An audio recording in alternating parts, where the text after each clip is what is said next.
Bienvenidos a un nuevo especial de Realpolitik Televisión. Hoy vamos a estar hablando de un tema de política internacional, probablemente el conflicto bélico del momento y que tiene a maltraer a dos países. Por un lado Azerbaiyán, por el otro lado Armenia, en torno al control y al dominio de un territorio que se llama Nagorno-Karabaj.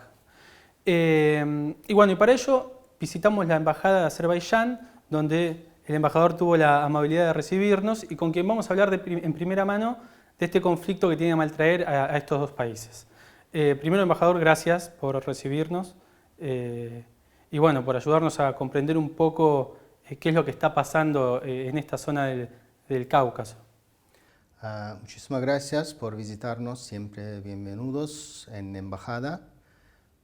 En primer lugar, quiero hacer un viaje a la historia del conflicto, que empezó desde 1988, cuando empezó una turbulencia en Unión Soviética, que los países no querían estar dentro de la Unión Soviética, esas 15 repúblicas.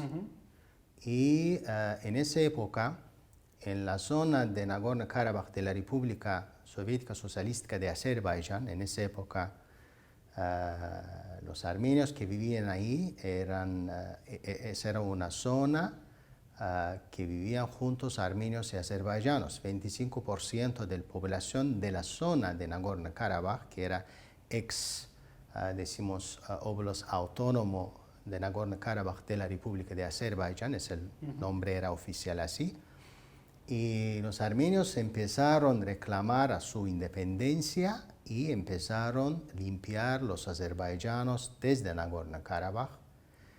Perdón, cuando usted dice los armenios, ¿se refiere a los armenios que habitan en la actual Armenia o los armenios que habitan Nagorno-Karabaj actualmente? Vivían en Nagorno-Karabaj. Empezaron a expulsar sus vecinos azerbaiyanos de esos territorios de Nagorno-Karabaj para que los azerbaiyanos no van a protestar a esa decisión de los armenios que vivían en Nagorno-Karabaj. Y empezaron a hacer una limpieza étnica dentro de Nagorno-Karabaj. Y después hicieron un acto ilegal, como se dice, un referéndum para ser independiente, después anexarse a República Soviética Socialista de Armenia. Pero la Unión Soviética todavía existía el año 1988.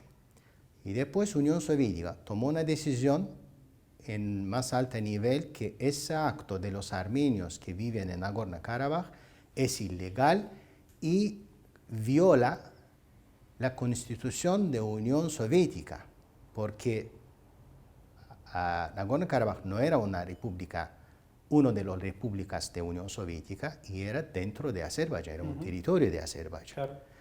Y hacer ese referéndum era ilegal y contradice a la Constitución de la Unión Soviética, y por eso eliminaron ese acto. Los armenios no eran felices con esa decisión y empezaron a trasladar esa idea de ser independiente a fase militar. Y acá, con Armenia, con apoyo de Armenia, empezaron a ocupar no solo Nagorno-Karabaj, que ya estaba limpio de los azerbaiyanos, sino 7 distritos alrededor de Nagorno-Karabaj. Son Kelbejer, Laçın, Zengilan, Gubatlı, Füzuli, Agdam, que son 7 distritos. ¿De qué año estamos hablando ahora? Estamos hablando después del 1989 hasta el 1993. Esa es la fase hasta el 1994, cuando hemos tenido un cese del fuego. Es el año, decimos, una fase muy sangriento, porque empezaron a ocupar y limpiar los azerbaiyanos de sus territorios originarios, con 7 distritos. Como resultado de toda esa ocupación del territorio de Azerbaiyán, que está en Nagorno-Karabaj y su alrededor, hemos tenido 850.000 desplazados de esos territorios y más 250.000 refugiados del territorio de Armenia. Porque desplazados eran desplazados internos de Azerbaiyán, porque eran desplazados dentro del territorio de Azerbaiyán. Claro. Refugiados eran en otro país, pero no pueden vivir ahí porque les limpiaron desde Armenia, entonces ellos juntaron con los desplazados y llegaron al interior de la República, después Azerbaiyán. Entonces, hemos tenido más de 1 millón de refugiados y desplazados en mi país que escaparon desde esos territorios y desde Armenia. ¿Qué pasó después? El año 1992 crearon un grupo Minsk para negociar o resolver ese conflicto en manera de paz. ¿El grupo Minsk se crea exclusivamente para tratar este conflicto? Sí, así es. Y ahí ya tenemos 3 copresidentes, Rusia, Estados Unidos y Francia, que abajo de auspicios de ese grupo Minsk, parte Armenia y Azerbaiyán, estaban negociando hace 30 años para resolver ese conflicto con paz. Se llama proceso de Minsk. Pero en año 1993, cuando terminaron ocupación del territorio alrededor de Nagorno-Karabaj, como crear una zona franja o seguridad para los que viven en Nagorno-Karabaj, Consejo de Seguridad... ¿Eso por iniciativa de quién? ¿Del grupo Minsk o fue iniciativa de alguno de los dos países? ¿Qué? La creación de un cordón en torno a Nagorno-Karabaj. No, esa idea de Armenia, ocupar y anexar Nagorno-Karabaj más fácil a Armenia, porque Nagorno-Karabaj estaba dentro de Azerbaiyán, pero alrededor claro, cuando se crea ese cordón toca Armenia, digamos. Sí. Ellos por eso anexar, la idea siempre era anexarse esos territorios a Armenia, ocuparse y anexarse. La idea final fue eso. Y en 1993, el Consejo de Seguridad de la ONU aprobó 4 resoluciones diciendo que esos territorios son territorios de la República de Azerbaiyán, incluyendo Nagorno-Karabaj. Es muy claro escrito en esas resoluciones. Resolución número 822, 853, 874 y 884. Ahí siempre dice que el territorio de la región de Nagorno-Karabaj de la República Azerbaiyana y distritos de su alrededor ocupados por fuerzas armadas de Armenia. Y ahí siempre dice, exige esa resolución, retirada de las fuerzas de ocupación de Armenia de esos territorios ocupados de la República Azerbaiyán. Entonces, todas 4 resoluciones dedicado a cada distrito y al territorio de Nagorno-Karabaj que estaba bajo de ocupación de Armenia. Entonces, Grupo Minsk, teniendo esas resoluciones, tenía que hacer un calendario previsto, decimos, para retirar de las Fuerzas Armadas de Armenia de esos territorios ocupados. Y en resolución 874 hay muy claro que van a tener un calendario que, por ejemplo, en día 1 retira de esos territorios de las tropas armenias, retira de otro y de otro. Y después regresa esos desplazados azerbaiyanos a sus hogares originarios. Después abrimos comunicación, vamos a tener buena vecinidad, etcétera, etcétera. Esa fue la idea y la base del derecho internacional. Entonces, según a esas resoluciones, el territorio estaba ocupado por Armenia y Armenia tiene que dejar sus tropas de esos territorios. Esa que demanda esas resoluciones. Podemos leerlo y ahí muy clara una llamada y una demanda a la parte armenia que retira sus tropas militares o fuerzas armadas de esos territorios. Lamentablemente, hace 30 años que esas demandas son incumplidas por Armenia. La historia dice que es el territorio de Azerbaiyán, porque si vamos a traducir Nagorno es montañoso, Karabaj, eso significa Kara, negro, Baj, jardín. Entonces, es el idioma turco. Y todos los topónimos en esa zona son idiomas o topónimos nuestros, azerbaiyanos.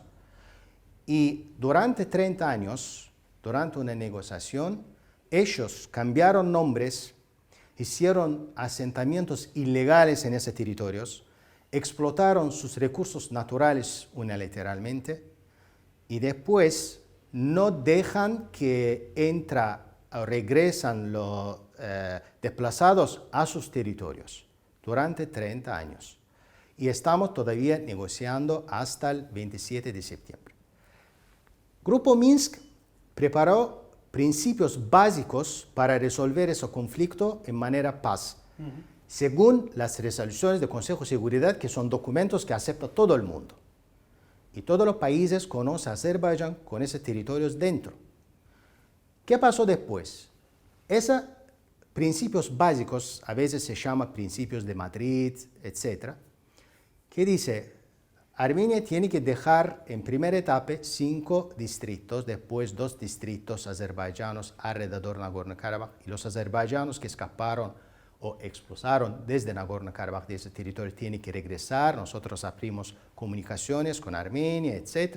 Y después los armenios que viven ahí van a vivir juntos con los azerbaiyanos porque eran nuestros ciudadanos durante la época soviética y después nosotros miramos a ellos como nuestros ciudadanos.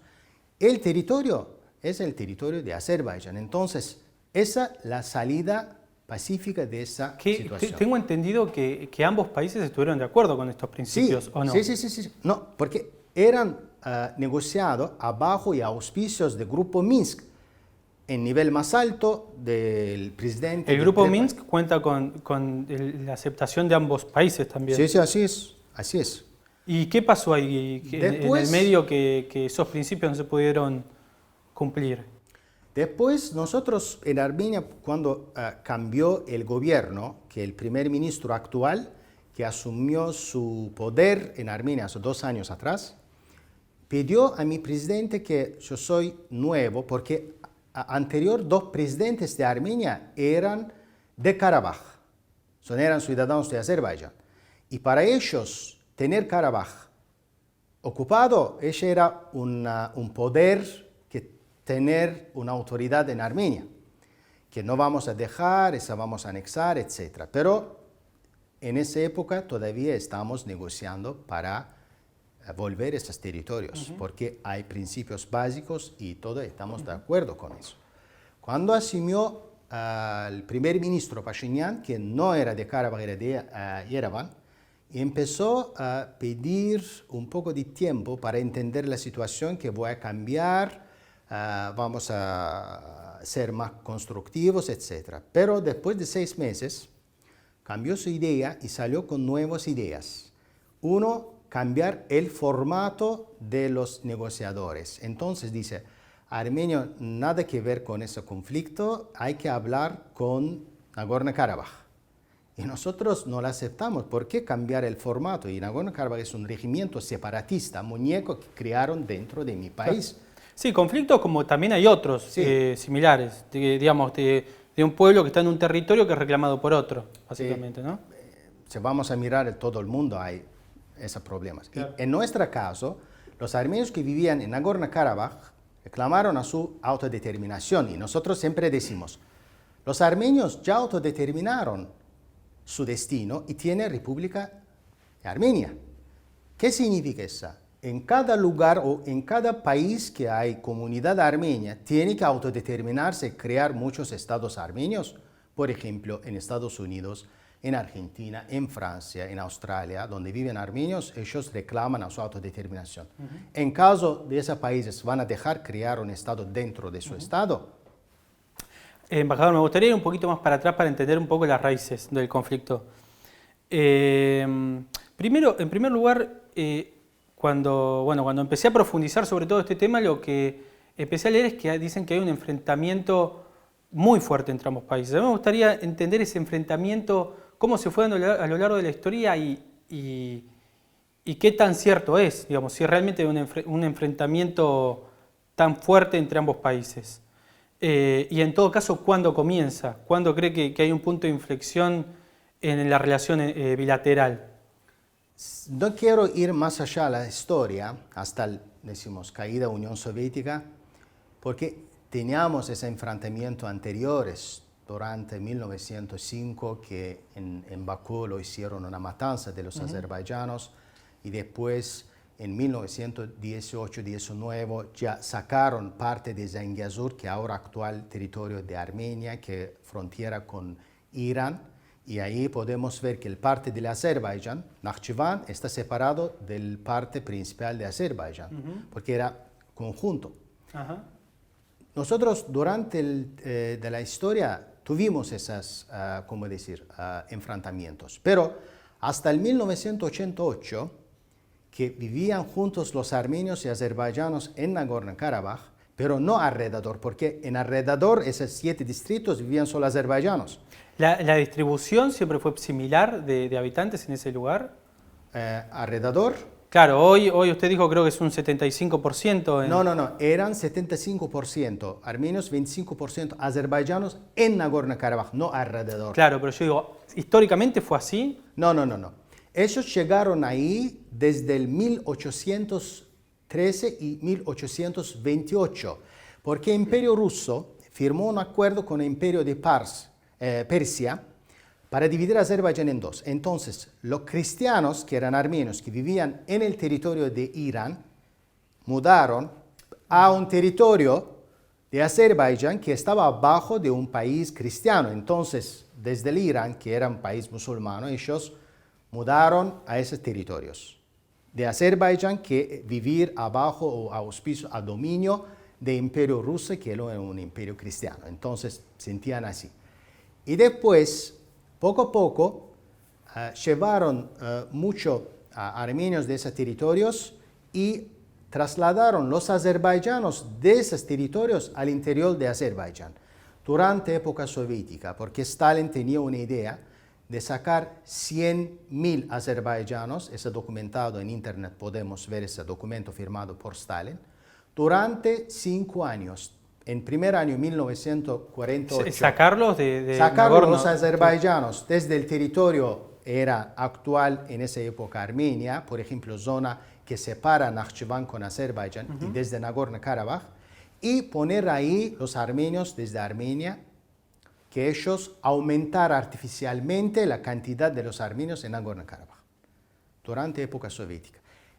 Llegaron 10.000, ahora quedaron, por ejemplo, 75.000, algo así, dentro de Nagorno-Karabaj, pero no alrededor, porque alrededor era el territorio de Azerbaiyán y vivían azerbaiyanos, pero en Nagorno-Karabaj hoy viven 100% armenios, porque ya hicieron una limpieza étnica. Y por eso ahora cuando dicen poblado mayoría armenios, yo digo no es mayoría, es 100% armenios, porque ya no hay azerbaiyanos, tampoco en Armenia. Pero en mi país, en Azerbaiyán, vive 30.000 armenios. ¿Y cómo podemos vivir con 30.000 armenios en paz, en dignidad, y no podemos vivir después con los armenios? Entonces, ellos empezaron esa ideología que vamos a anexar el territorio de Azerbaiyán, Nagorno-Karabaj, que pertenece a nosotros de 4.000 años atrás, no lo sé, es una cuenta a cuentas dadas, a Armenia. Porque la ideología y la idea es anexar esos territorios a Armenia. Porque razón es eso, no hay otra razón. Y no es un conflicto religioso, porque culpar a Azerbaiyán de eso que es un conflicto religioso no es aceptable, porque todo el mundo sabe que Azerbaiyán es un país multicultural. En mi país vive en paz todas las comunidades religiosas, judíos, cristianos, ortodoxos, católicos, armenios. Y entonces, en Bakú, en el centro de ciudad de Azerbaiyán, hay una iglesia armenia. Está ahí restaurada, está ahí. Hay una biblioteca dentro y nadie tocó a esa iglesia. Porque para nosotros, multiculturalismo es un estilo de vida. Azerbaiyán es un país así.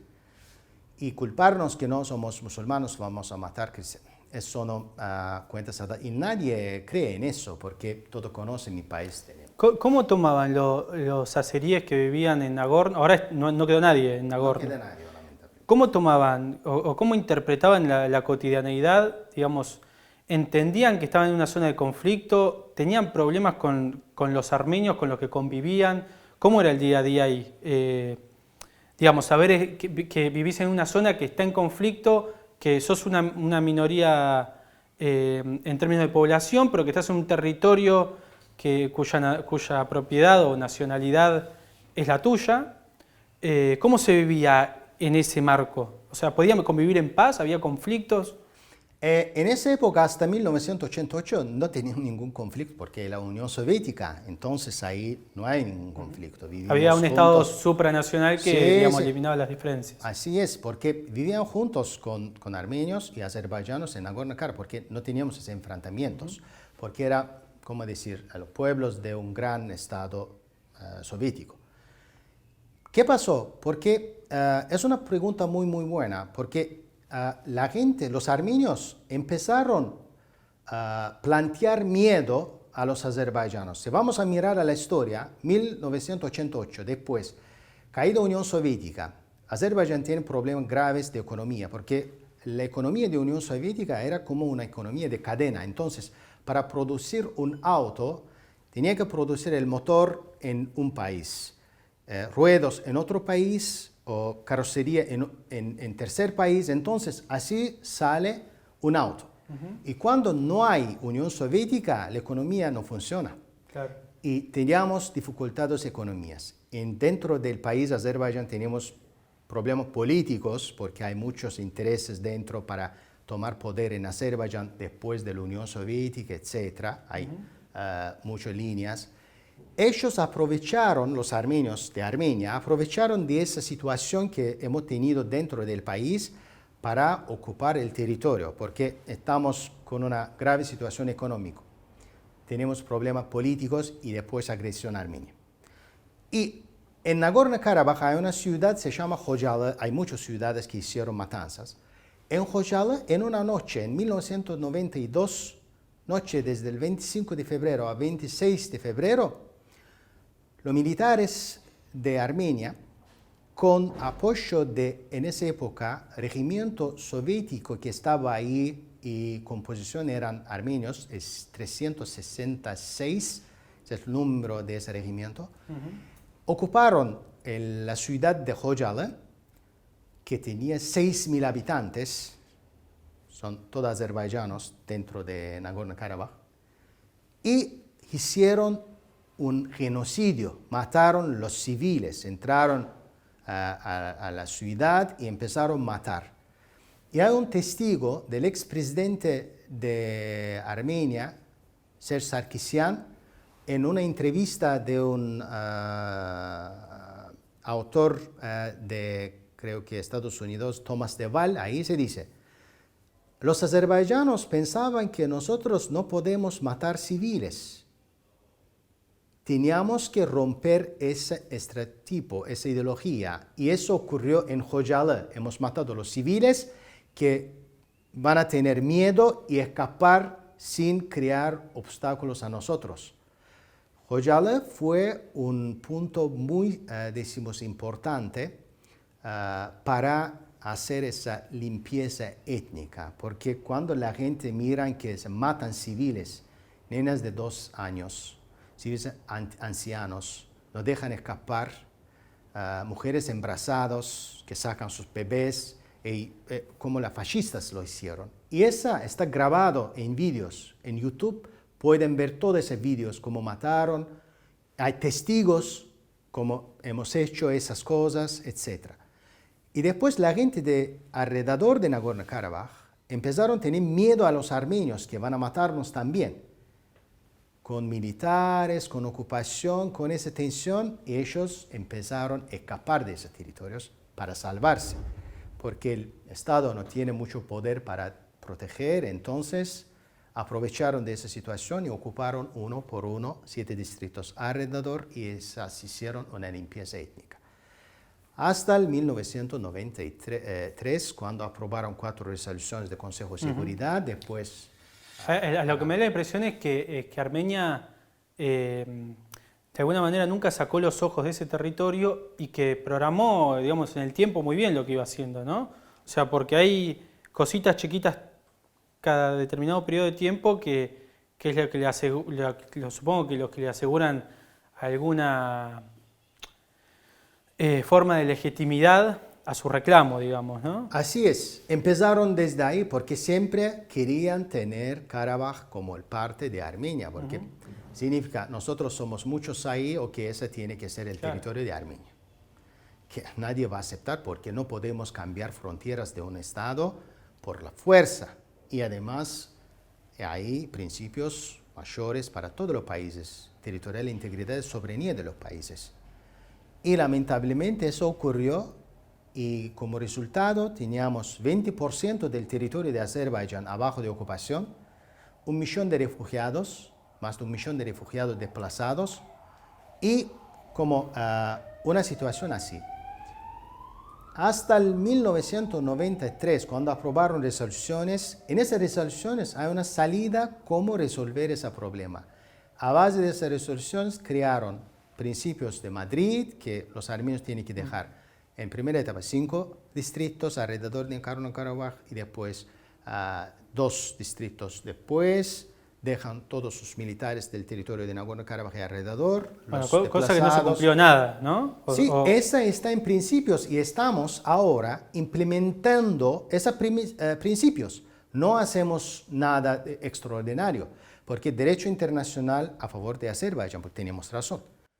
Principios a favor de Azerbaiyán. Y estamos mostrando que vamos a negociar. Lamentablemente, 2 años atrás, cuando asumió el primer ministro de Armenia, Pashinyan, él empezó a cambiar el formato de negociaciones. Entonces, no quiere estar ahí, que nosotros Armenia no nada ver con ese conflicto, pero todo el mundo sabe que hay 2 lados del conflicto, Armenia y Azerbaiyán. Ellos intentan cambiar el formato que nosotros no lo aceptamos, tampoco aceptó el Grupo Minsk porque es un cambio de formato y destruyeron negociaciones. Y después salió diciendo en el territorio de Azerbaiyán, en esos territorios ocupados, que Karabaj es Armenia y punto. Eso significa que para mí es cerrado. ¿Y sobre qué vamos a negociar? Y después, el ministro de Defensa de Armenia, David Tonayan, en una reunión pública con la comunidad armenia en Nueva York, declaró que vamos a tener nuevas guerras para ocupar nuevos territorios. Es segundo, un reclamo muy fuerte. Claro. Después hicieron un referéndum ilegal, eligieron un presidente ilegal, hicieron inauguración no en el centro de Karabaj, en Khankendi, hicieron en una ciudad más sacra de Azerbaiyán, que una cuña de la cultura de Azerbaiyán, Shusha, inauguración. Es un insulto al pueblo azerbaiyano. Y después, diciendo vamos a trasladar... Una inauguración de la ciudad hicieron, ¿no? Inauguración presidencial en la ciudad de Shusha. Después, hicieron... Sí, un acto de provocación, digamos, en el marco de un conflicto. Uno por uno. Hay una, como decir, serie de los actos bélicos que al final nos mostró que Armenia no está interesado en negociar. Entonces se hacen esas cosas. Después, vamos a trasladar el parlamento, así dice, de Karabaj a Shusha. Otro insulto. Claro. Después, hicieron la última provocación que fue así. Sacaron la gente origen armenio desde Líbano, hicieron un asentamiento ilegal en Shusha. Y grabaron y mostraron a todo el mundo que no vamos a poner nuestro pueblo. Entonces, todo eso, si vamos a calcular y mirar del lado del derecho internacional, es una violación pura del derecho internacional humanitario. Entonces, asentamiento ilegal, cambiar nombres, explotación de recursos naturales, después hacer actos provocativos dentro de esa, entonces insulta a los pueblos, al pueblo azerbaiyano. Y después, este año, en julio, 10 de julio, cambiaron la doctrina de la seguridad nacional de Armenia. Y ahí pusieron que Nagorno-Karabaj es el parte de Armenia, vamos a proteger hasta el fin. Tenemos que hacer más agresivo con Azerbaiyán, que no va a reclamar a esos territorios, etc. Ese puede decirse que fue un puntapié del conflicto, sí, que inició. Uno por uno nos explican que no vamos a negociar, olvida ese territorio. Y después tenemos un status quo de ese territorio que hay que cambiar y no quieren cambiar porque es una consolidación.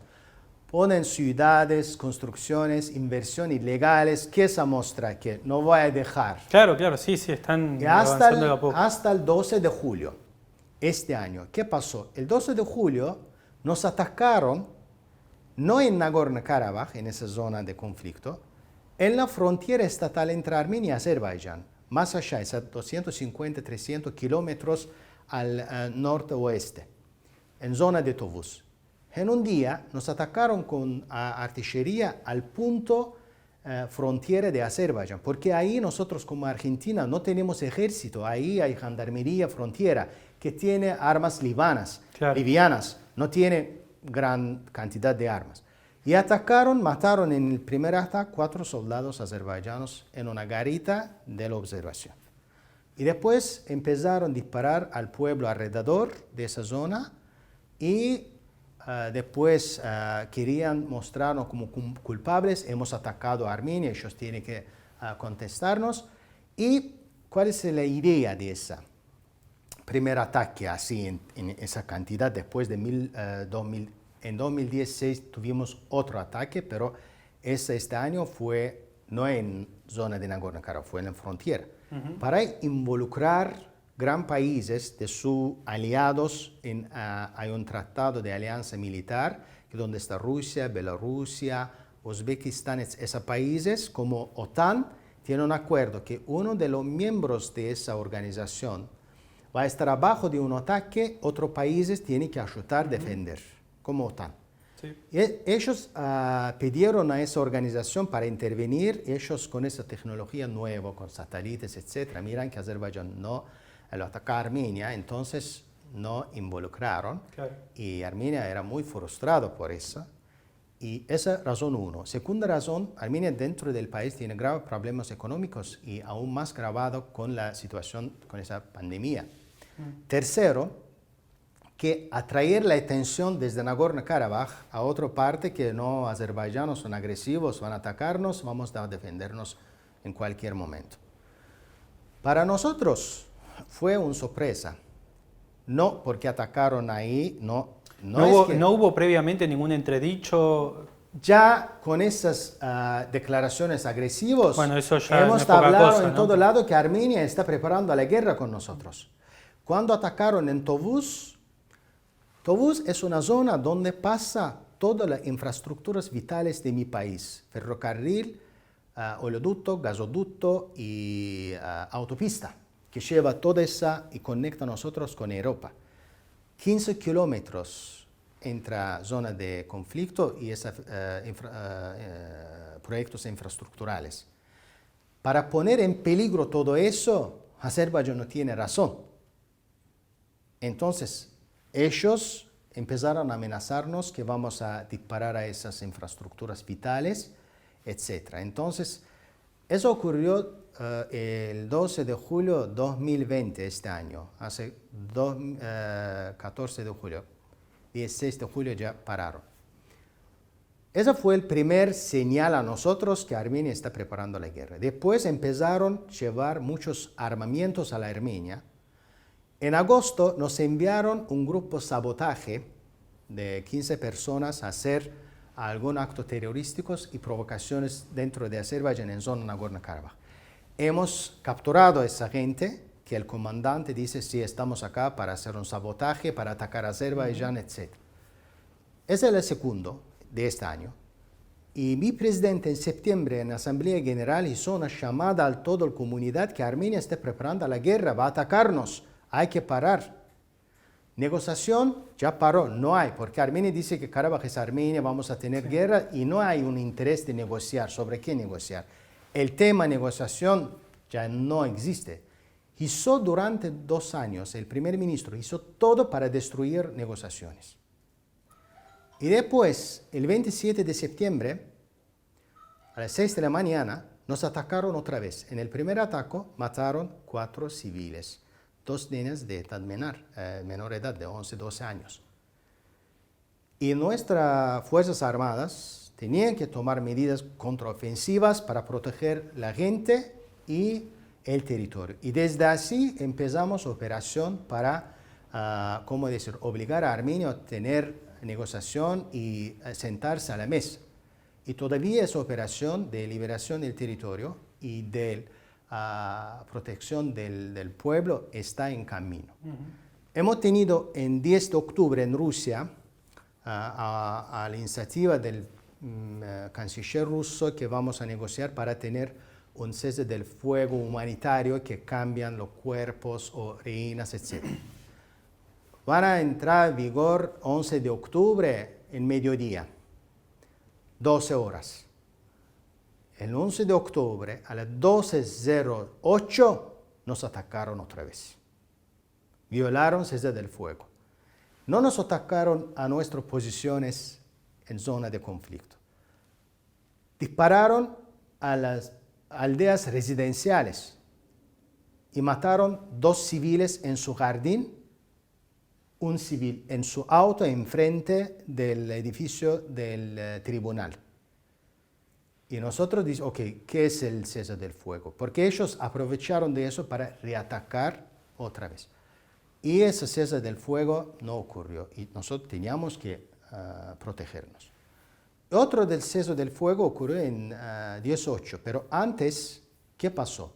Nosotros cuando empezamos esas operaciones contraofensivas a base de legítimo derecho de defensa, que dice el artículo 51 de Carta de la ONU, que cada país tiene su derecho a defenderse si hay una agresión. Y a base de las resoluciones del Consejo de Seguridad de la ONU y a base de los principios básicos que elaboró el Grupo Minsk, estamos haciendo todo eso. Y cuando empezamos a hacer una contraofensiva, decimos operación contraofensiva, mi Cancillería salió con una declaración que vamos a hacer nuestras operaciones muy estrecho a conformidad del derecho humanitario, derecho internacional humanitario y a base del Convenio de Ginebra sobre el conflictos.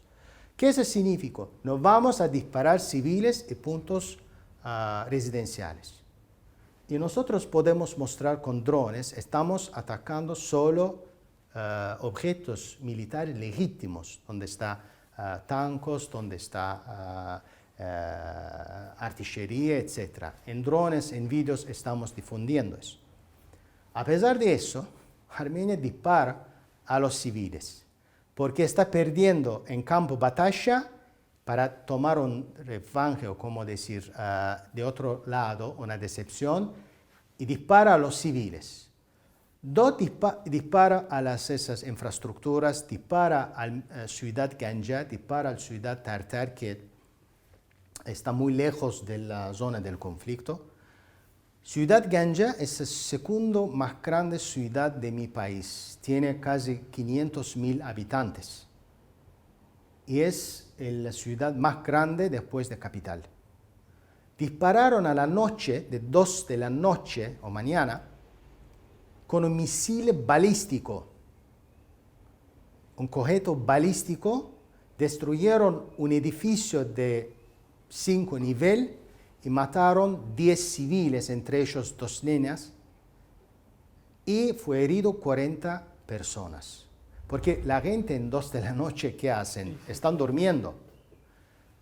Y después, el 17 de octubre, dispararon otra vez 2 veces. Dispararon 6, pero el defensa del aero ya puede eliminar 3, pero 2 lamentablemente. Embajador, me llama mucho la atención la inmensa cantidad de desplazados que hay. ¿Cómo los contienen esos desplazados? ¿Saben cuántos son? Sí. Porque nosotros, Unión Soviética, hizo su último census en 1989. Y a base de ese census ya sabemos cuánta gente vive en cada distrito. Tenemos todo datos. En Azerbaiyán en esa época teníamos 7.300.000 habitantes en Azerbaiyán. En Armenia ellos tenían 3.250.000. Perdón, cuando decimos Azerbaiyán incluimos a Nagorno, todo el Todo el toda territorio, la población que sí, está. porque Nagorno-Karabaj es el No, territorio por de supuesto, pero hago la Azerbaiyán. aclaración. Sí. Pero y ya sabemos cuánta gente vive cada distrito, cada pueblo.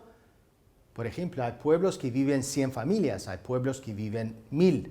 Entonces, sobre ese census que hicieron durante la Unión Soviética, ya sabemos cuánta gente vive en esas zonas.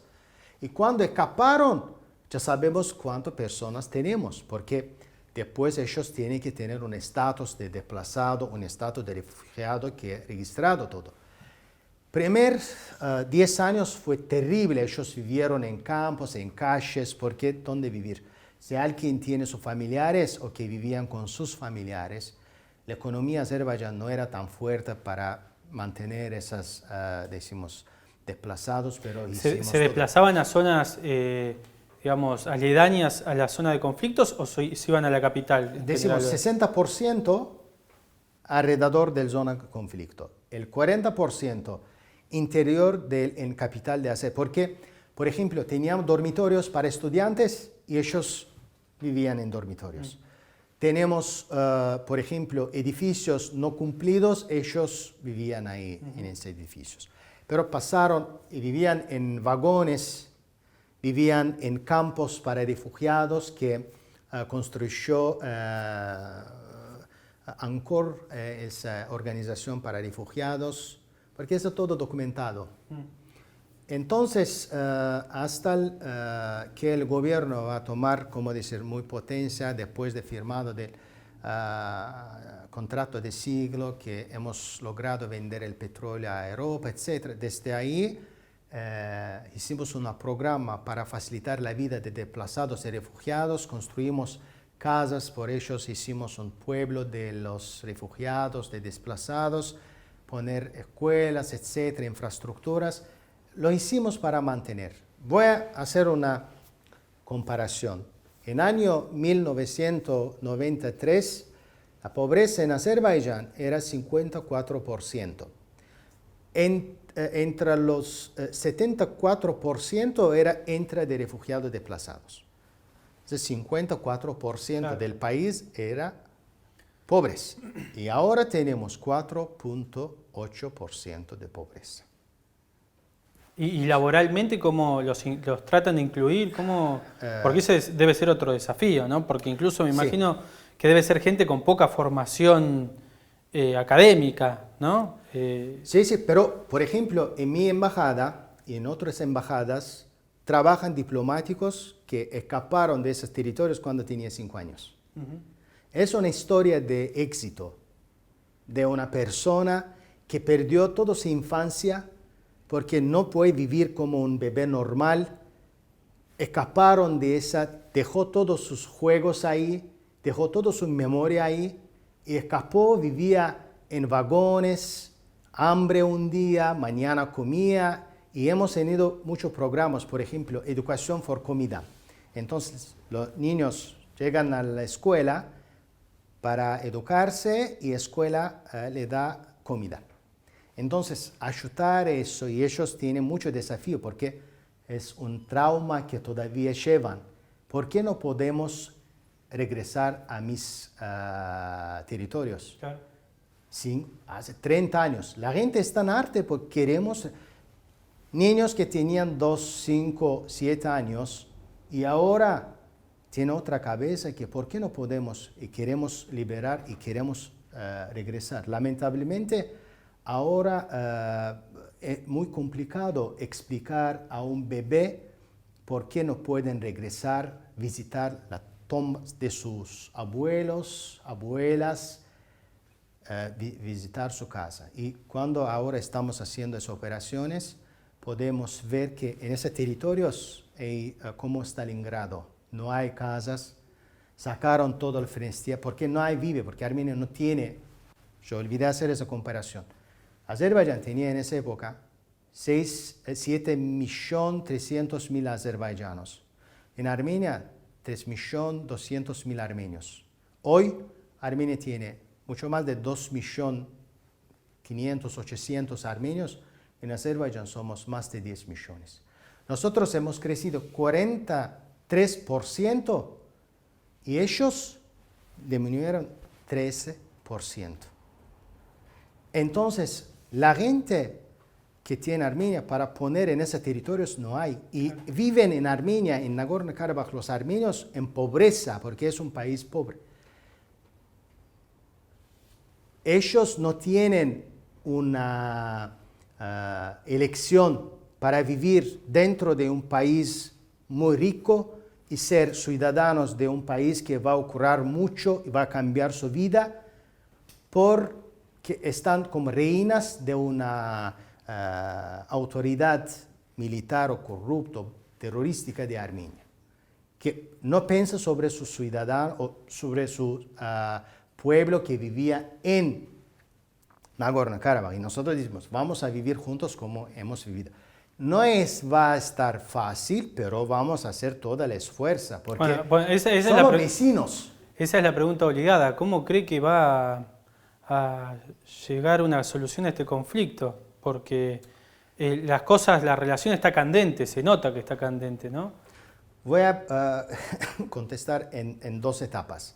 Primera etapa, Unión Europea tenía un programa, se llama en inglés Confidence Building, crear una confianza entre sociedades, entre comunidad azerbaiyana de Nagorno-Karabaj y comunidad armenia de Nagorno-Karabaj. Tuvieron una reunión solo. ¿Qué hicieron? Sacaron profesores, compositores, cantantes de Nagorno-Karabaj, azerbaiyanos que vivían en Nagorno-Karabaj, y los armenios que vivían ahí, por ejemplo, son pintores, etc. La gente muy simple, no son políticos, periodistas, decimos. Y juntaron, por ejemplo, en Moscú. Nosotros hemos enviado a nuestros azerbaiyanos que escaparon de Karabaj.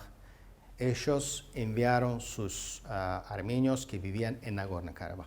Para tener primer contacto, para crear una confianza que podemos vivir juntos, cómo podemos vivir eso. Porque eran vecinos de 100 años. Claro. Y empezaron a hacer, ok, puedo entender, primer día no voy a hablar, segundo día voy a decir salud, después decir, ok, vamos a juntarnos, a hablar, poco a poco vamos a estar... En todo el mundo es así. Francia con Alemania, por ejemplo, eran enemigos, después ahora son aliados. Entonces, eso pasa en todo lado. Y nosotros somos vecinos con Armenia, no podemos escaparnos de esa situación, ellos tampoco. Y hicimos ese programa de crear confianza. Llevaron esa gente juntos desde Moscú a Nagorno-Karabaj, a Yerevan, a Azerbaiyán y a Moscú. Y después para hablar, ok, primer paso ya pasó, podemos juntarnos, crear. Y pusieron una fecha después de 2 meses, hacemos lo mismo con otro más grande. Los armenios rechazaron, la autoridad de Armenia rechazó. Y explicación fue muy así ilógico que no vamos a mandar nuestros armenios ahí que viven en Nagorno-Karabaj. ¿Por qué? Porque hoy van a hablar entre ellos con azerbaiyanos, mañana van a sentar, comer, tomar vodka o bueno, ¿qué es lo que en la práctica? Después van a olvidar que estamos liberados de esos territorios, estuvimos con esa guerra, etc., perdimos esos territorios. Tienen miedo para eso. Y bloquearon. Esa es la parte. Y después, ¿cómo vivir? No digo yo soy como embajador, le explicó mi presidente en sus entrevistas, muchas entrevistas sobre esa pregunta. Nosotros miramos a los armenios que viven en Nagorno-Karabaj como nuestros ciudadanos. Y no escondimos eso. ¿Quién quiere vivir en el territorio de Azerbaiyán junto con los azerbaiyanos en paz? Vamos a hacer mucha fuerza para lograr eso. Y nosotros no queremos limpiarlos de esos territorios como ahora reclaman que no van a... Y si vamos a mirar a las ciudades que vive, por ejemplo, en Khankandi, en Nagorno-Karabaj, en el centro de Nagorno-Karabaj, en ciudad Khankandi, ahí hay edificios, etc. Pero en ciudades que vivían antes azerbaiyanos, como en ruinas. ¿Por qué hicieron? Esa es la diferencia. Nosotros protegimos sus iglesias, su cultura en mi país. Hay 30.000 armenios en mi país. No hay ningún azerbaiyano en Armenia y en esos territorios ocupados. Destruyeron todos los mezquitas azerbaiyanos, destruyeron iglesias antiguas azerbaiyanos que eran iglesias albaneses, porque Azerbaiyán era un país cristiano antes, católico. Destruyeron todos los monumentos culturales de Azerbaiyán. Esa es una respuesta, porque tenían mucho odio y implantaron mucho odio al pueblo armenio. Nosotros no tenemos ningún problema con el pueblo armenio. Tenemos problema con dirigentes de Armenia que hacen toda esa cosa. Y mi presidente llamó al pueblo armenio. No envían sus hijos para morir en el territorio de Azerbaiyán. Una pregunta muy simple. ¿Qué hacen los soldados armenios en el territorio de Azerbaiyán? ¿Por qué mueran? Mis soldados están peleando, están luchando por liberar sus territorios. Hay soldados que escaparon en brazos de sus padres de esos territorios, ahora regresando como soldados. Y están en sus casas, encontraron sus casas. Dices, ok, yo viví en esa casa, hay un árbol que siempre comimos algunos frutos de ahí. No puede cambiar eso, porque destruyeron todo alrededor. E invirtieron mucho al militar que al desarrollo del país. Ahora si vamos a mirar la diferencia donde está Azerbaiyán con su desarrollo, donde está Armenia. Nosotros somos buenos vecinos para todos los países alrededor, menos Armenia. Con Georgia llevamos muy bien, con Rusia tenemos relaciones históricas, con Irán tenemos, con Turquía, con Kazajistán, con todos los países. No hay un problema de, etnia o religiosa en Azerbaiyán. Si alguien va a reclamar, no va a rechazar eso, no hay eso. Pero, ¿cuánto odio tienen ellos? ¿Y por qué tiene? Porque plantearon ese odio. Y ahora la situación es a favor nuestro, porque estamos realizando o cumpliendo las resoluciones del Consejo de Seguridad de la ONU, que dice, libera el distrito de Zengilan, hemos liberado hoy. Libera el distrito de Jabrail, hemos liberado ayer. No hacemos nada ilegal en el territorio de Armenia. Estamos en nuestro territorio defendiendo el territorio de Azerbaiyán y el pueblo azerbaiyano. Bueno, embajador, le agradezco. Ojalá, las partes se encuentren en algún punto en común para el cese de la guerra, ¿no? Que me imagino que es en última instancia la más importante. Después los detalles de la solución lo verá cada parte, pero me parece que apostar a la paz, ¿no? La guerra está en el territorio de Azerbaiyán, en mi país. Nosotros somos interesados mucho más en tener paz que Argentina, que Estados Unidos, que Francia, que otros países, porque la guerra está en mi país, dentro de mi país.